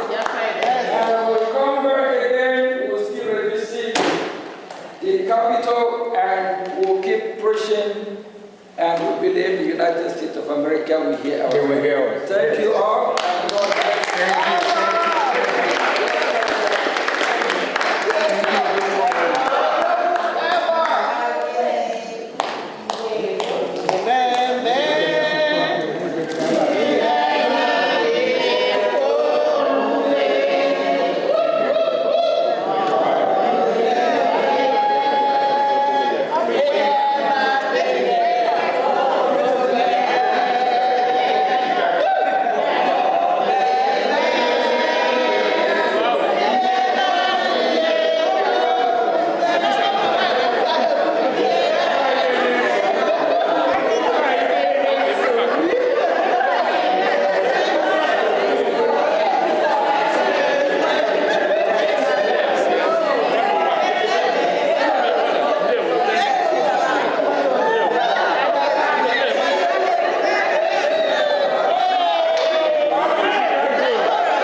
I did not jump the bell. They came to kill extra rendition. Extra rendition. I did not jump your bell. I did not jump your bell.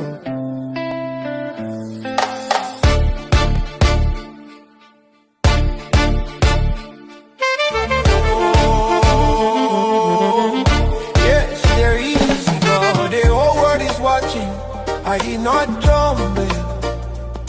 Yeah, I did not jump it. Jump it.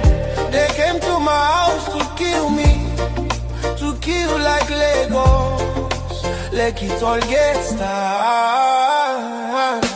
Like it all gets tired. Like it all gets tired. Nigerian army came to kill me, just to see me there. Oh, I sigh. Defender, self-defender.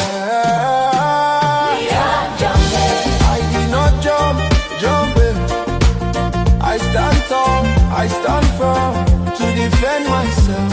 I obey your own court order. I did not jump the bed. They came to kill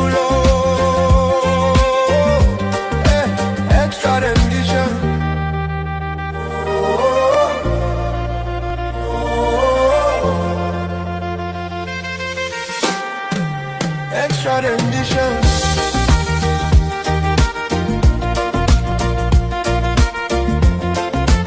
I did not jump your bed. Mommy, he did not jump though. He did not.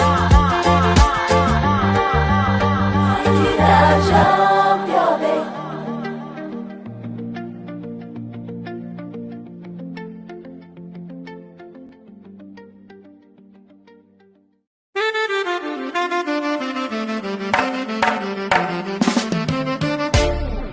I did not jump it. I did not jump it. Yes, I did not jump it. They came to my house just to kill me, to kill me. He not jump it. And the Igbo man did not jump it. Your own Nigerian army just to see me there.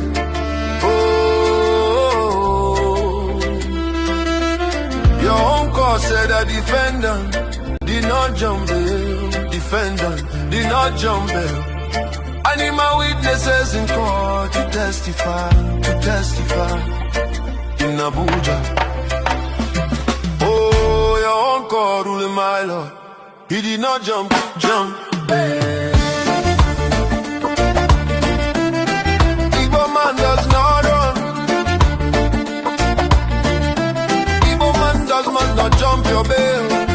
Your own God, my Lord, said that he did not jump bail. My Lord, my Lord, my Lord. I don't know why my case should be contrary to the Constitution of Nigeria, Constitution of United Nations. Extra rendition from Kenya.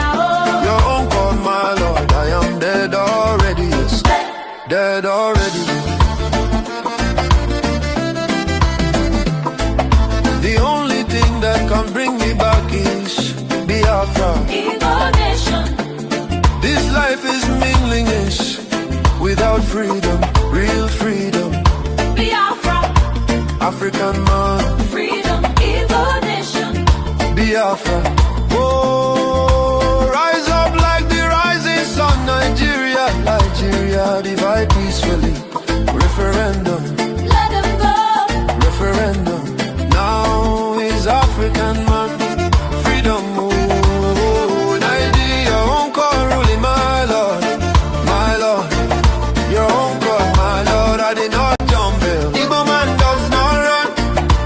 Real man no jump bail. Why thou prosecute me, my Lord? Why persecute an innocent man, my Lord? There is God, oh yes, there is a God. The whole world is watching. I did not jump in. Yes, I did not jump in. Jump in. Jump in.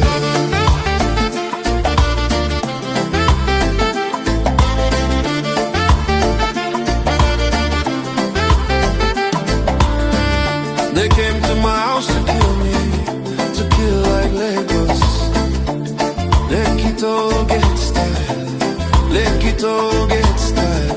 Nigerian army came to kill me, just to see me dead. Oh, I saw it.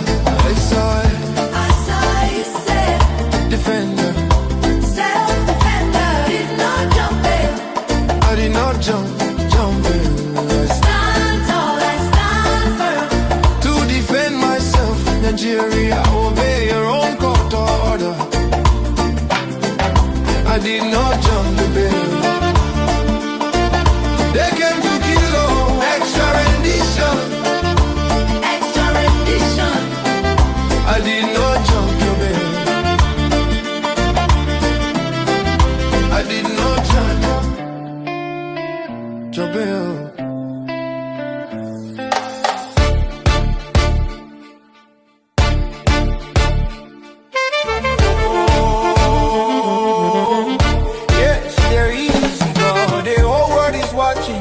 I did not jump it. Yeah, I did not jump it. They came to my house to kill me, to kill like Legos. Like it all gets tired.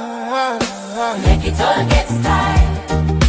Like it all gets tired. Nigerian army came to kill me, just to see me there. Oh, I sigh. I sigh. Say defender, self-defender. We are jumping. I did not jumping. I stand tall, I stand firm to defend myself. Nigeria, obey your own court order. I did not jump the bed. They came to kill, extra rendition.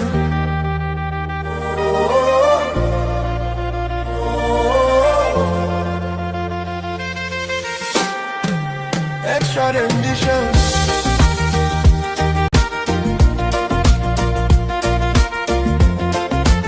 I did not jump your bed. Mommy, you did not jump though. You did not. Did I jump your bed?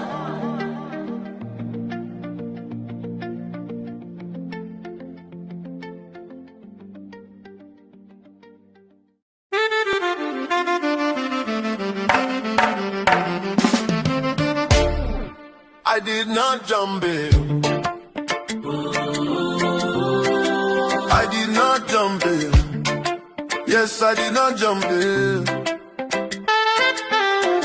They came to my house just to kill me, to kill me. Did not jump it.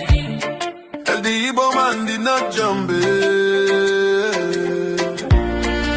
Your own Nigerian army just to see me there.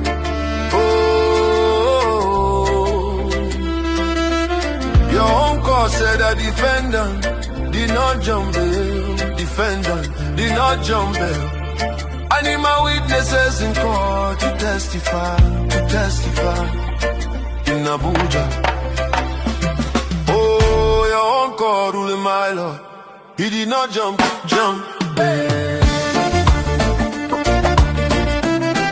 Igbo man does not run.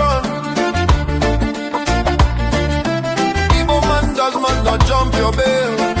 Your own God, man, said that he did not jump bail. My Lord, my Lord, my Lord. I don't know why my case should be contrary to the Constitution of Nigeria, Constitution of United Nations. Extra rendition from Kenya. Oh. Your own God, my Lord, I am dead already, yes, dead already. The only thing that can bring me back is Biafra. This life is meaningless without freedom, real freedom. Biafra. African man. Freedom, Igbo nation. Biafra. Oh, rise up like the rising sun, Nigeria. Nigeria, divide peacefully.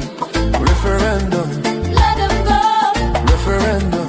Now is African man, freedom, oh, Nigeria, your own call ruling, my Lord, your own call, my Lord, I did not jump bail. Igbo man does not run, real man no jump bail. Why thou prosecute me, my Lord, why persecute an innocent man, my Lord?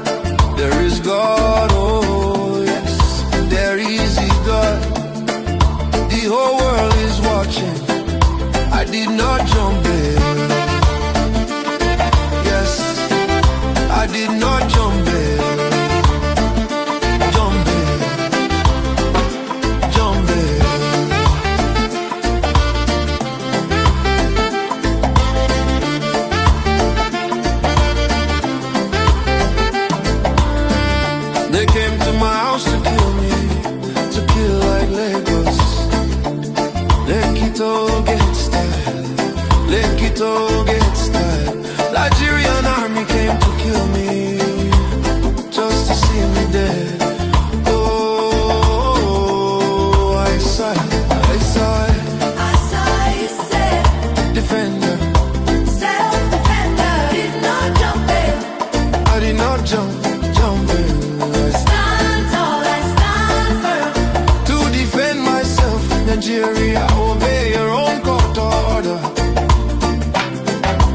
did not jump the bill. They came to kill, oh, extra rendition. Extra rendition. I did not jump your bill. I did not jump your bill.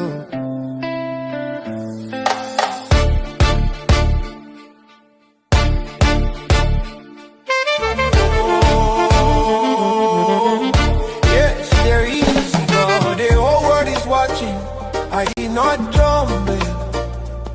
Yeah, I did not jump it. Jump it. They came to my house to kill me, to kill like Legos. Like it all gets tired. Like it all gets tired. Like it all gets tired. Nigerian army came to kill me, just to see me there. Oh, I sigh. Defender, self-defender. I did not jump it. I stand tall, I stand firm to defend myself. I Nigeria, obey your own court order. I did not jump the bill. They came to kill, Lord. Extra rendition.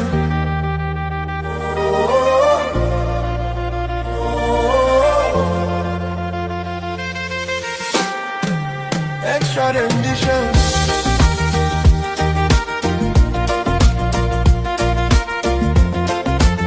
I did not jump your bed. Mommy, you did not jump though. You did not. I did not jump your bed.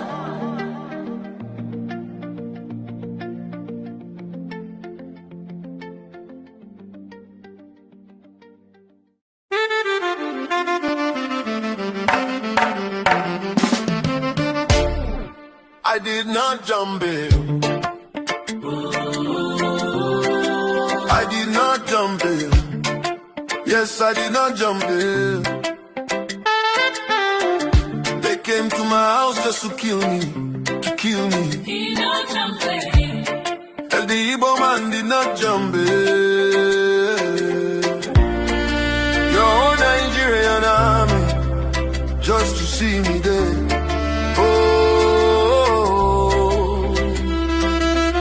Your own cause said a defendant did not jump bail. Defendant did not jump bail. I need my witnesses in court to testify in Abuja. Oh, your own court ruling my lord. He did not jump bail. Igbo man does not run. Not jump your bail. Your own God, my Lord, said that he did not jump bail. My Lord, my Lord, my Lord. I don't know why my case should be contrary to the Constitution of Nigeria, Constitution of United Nations. Extra rendition from Kenya. Your own God, my Lord, I am dead already, yes, dead already. The only thing that can bring me back is Biafra. This life is meaningless without freedom, real freedom. Biafra, African man, freedom, Igbo nation. Biafra. Oh, rise up like the rising sun, Nigeria, Nigeria, divide peacefully. Referendum, Let them go. referendum. Now is African man, freedom. Oh, Nigeria, own call ruling my lord, my lord. Your own call, my lord. I did not jump bail. Igbo man does not run. Real man no jump bail. Why thou prosecute me, my lord? Why persecute an innocent man, my lord? There is God, oh yes, there is God. The whole world is watching. not jump bail. Yes, I did not jump bail. Jump bail. Jump bail.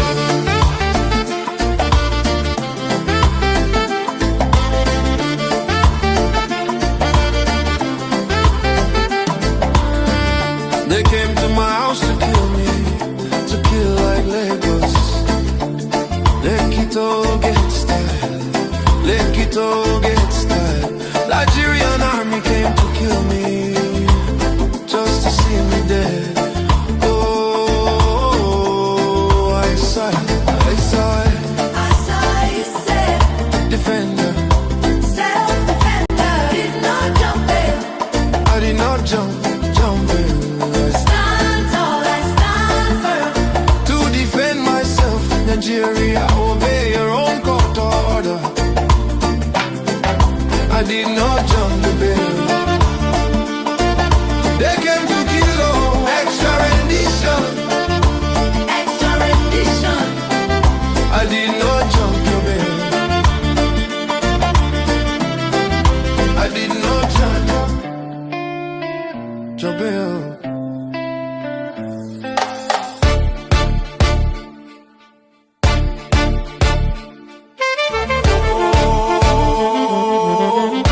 Yes, they're easy, but the whole world is watching.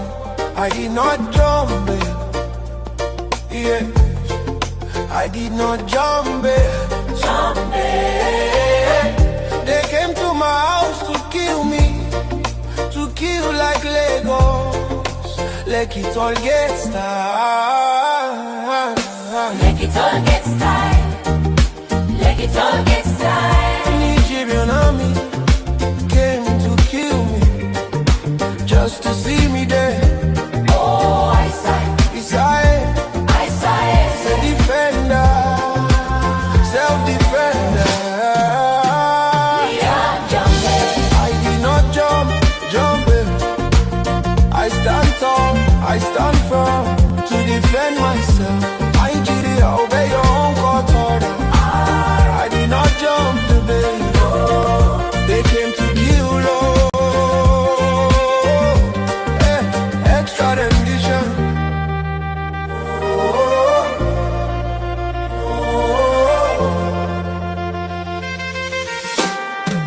Extra rendition.